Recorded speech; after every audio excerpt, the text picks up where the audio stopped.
Good morning and welcome. I'm Andrew, and today we're going to talk about IDEs. IDE stands for Integrated Development Environment and is a software application used by you guys to develop code. I've selected the top 5 most popular free C++ IDEs based off of PYPL's top IDE index, link in the description. I will briefly overview each IDE, showing you how to use them and what features they offer. Starting with number 5, we have Cloud9. Developed by Amazon Web Services, Cloud9 is a cloud-based IDE that supports many languages such as C and C++. Cloud9 works on Windows, Mac, Linux, even Chrome OS. It is a cloud-based service, so it can work on any computer from any web browser, as long as you have internet connection. Be warned, when you do sign up for a free account, it will ask you for your credit card info. However, it will not charge you unless you pay for a premium account. In order to make a C++ application, we hit Create a New Workspace. Give it a name.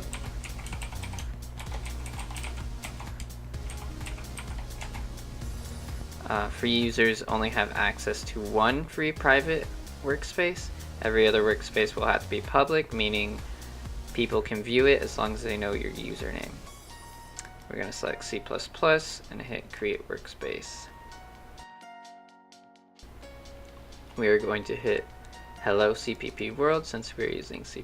I have already created some sample code that I'm going to paste in here and run. And right out of the box, C9 works. C9 also has a very solid debugger. All you need to do is set a breakpoint on the left here, enable the bug icon in the terminal window, open the debugger tab, and run your code.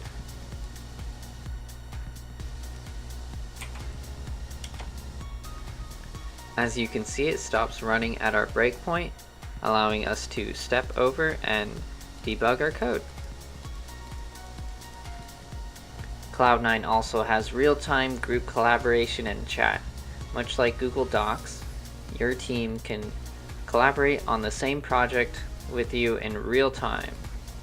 Overall, Cloud9 is an amazing free-to-use IDE for beginners and avid coders, as it offers portability, functionality, and ease of use. Moving on to number 4, we have XCode. Developed by Apple, XCode is the go-to IDE for OS X users.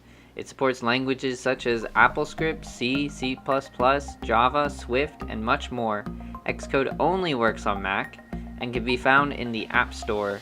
To create a C++ application, open Xcode, hit File, New, Project, choose Mac OS, Command Line Tool, name the project, select C++ for the language, hit Next, save it somewhere. Open up the main.cpp file by clicking once. Again, I'm going to paste my Hello World code that I've already created. Go to Product, Run. Xcode works right out of the box. Xcode has a very simple, easy to use debugger. All you need to do to enable debugging is set a breakpoint and run the program.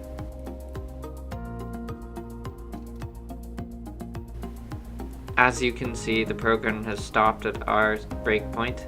To continue debugging, go up to Debug and you can see the commands to step over.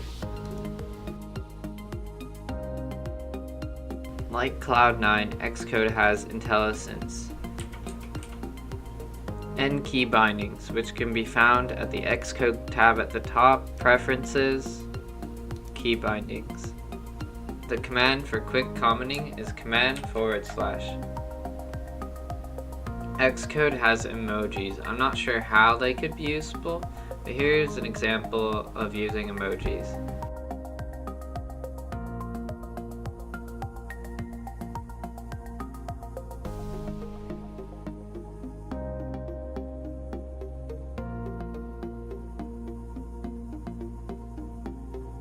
Overall, Xcode is a good IDE for Mac users as it's easy to set up and works straight out of the box. Moving on to number 3, we have Vim, developed by Bram Molinar. Before all you guys scream at me that Vim is not an IDE, I just want to say that I'm not here to argue whether or not Vim is an IDE.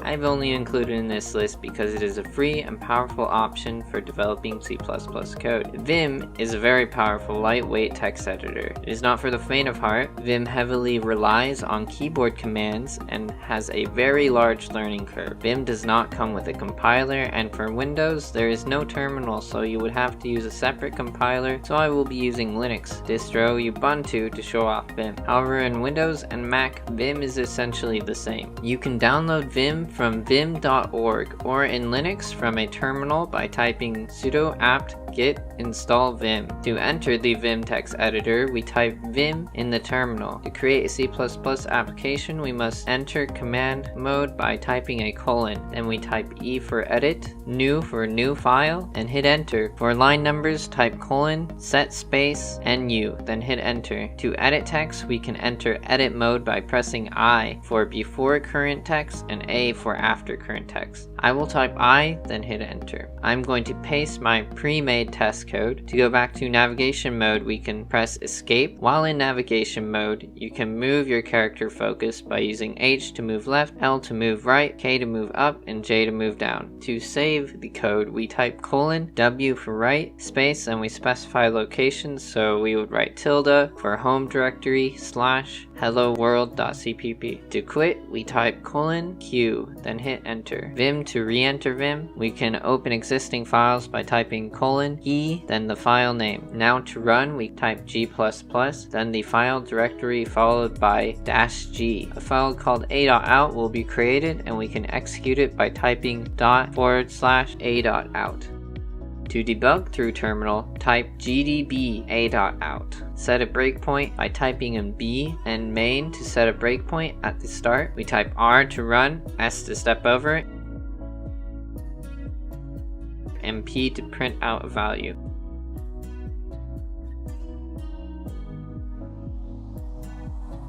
Finally, we type N to step out. Vim also has a lot of plugins. VimAwesome.com is a plugin index where you can find loads of plugins that can change the way your Vim looks, how your Vim functions, and even add support for third-party programs or web services. Overall, Vim is a great option for code creation. Although it lacks an interactive GUI, Vim is a very effective text editor that can be customized to your liking. Vim has been around for a very long time and is here to stay. Moving on to number 2, we have Visual Studio. Developed by Microsoft, Visual Studio is a very powerful and popular IDE that supports 36 different programming languages such as C, C++, Visual Basic, and much more. Visual Studio works on Windows and Mac. When you install Visual Studio, make sure you select the checkbox for C++ support. In order to make a C++ application, we click File, New Project. Under Visual C++, choose Empty Project. Right-click Source Files and add new item. We will give ours the name main.cpp. Since we created an empty project, we need to go into Project Properties, Linker, System, and set Subsystem to Console, then click OK. Here I will paste my pre-made test code. Now we can compile and run our code by clicking Build, Build Solution, then Debug, Start Without Debugging. A console window will pop up. This is where the input and outputs happen, and Visual Studio runs our code. Visual Studio has one of the best, if not the best, debugger I have ever seen. To start debugging, we set a breakpoint like so. Click Debug, Start Debugging. As you can see, the program has stopped on our breakpoint. Now we are able to highlight variables and add them as watch items to view their values as we step through our code.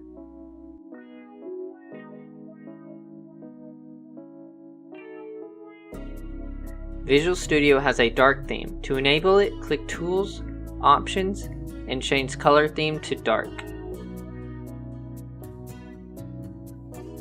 You can also drag and move the layout of windows to your liking.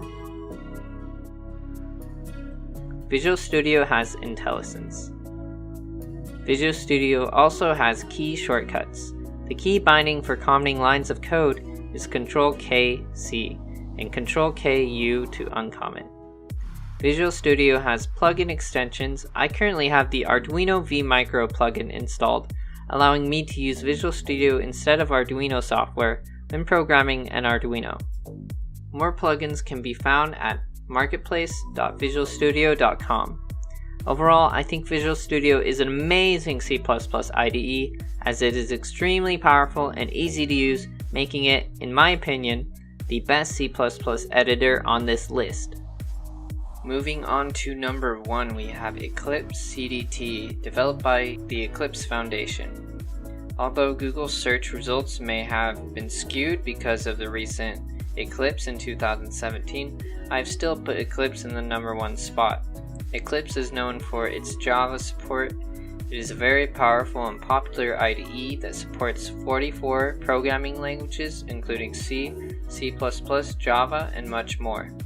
Eclipse works on Windows, Mac, and Linux. When installing Eclipse, be sure to click the Eclipse IDE for C/C++ developers.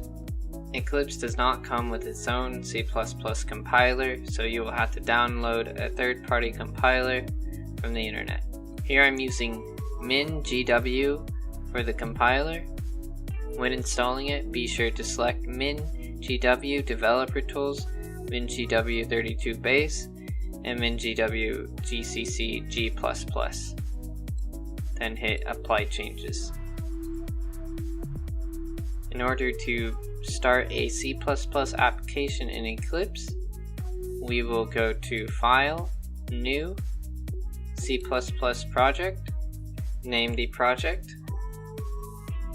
We will select Hello World C++ Project. If you installed the compiler correctly, MinGW CCC will pop up here. We will select MinGW and click Finish. We can exit out of the welcome screen.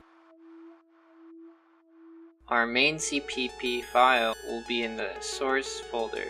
Here, I'm going to copy and paste my pre-made code. We will select Project, Build All. Once it's done building, click Run, Run.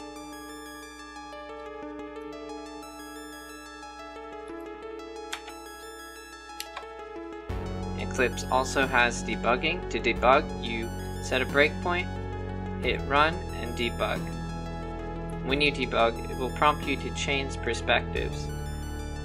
You can toggle in between perspectives by clicking in the top right, C++, and debug symbols. Eclipse has key bindings. To view the key bindings, go up to Help, Show Active Key Bindings.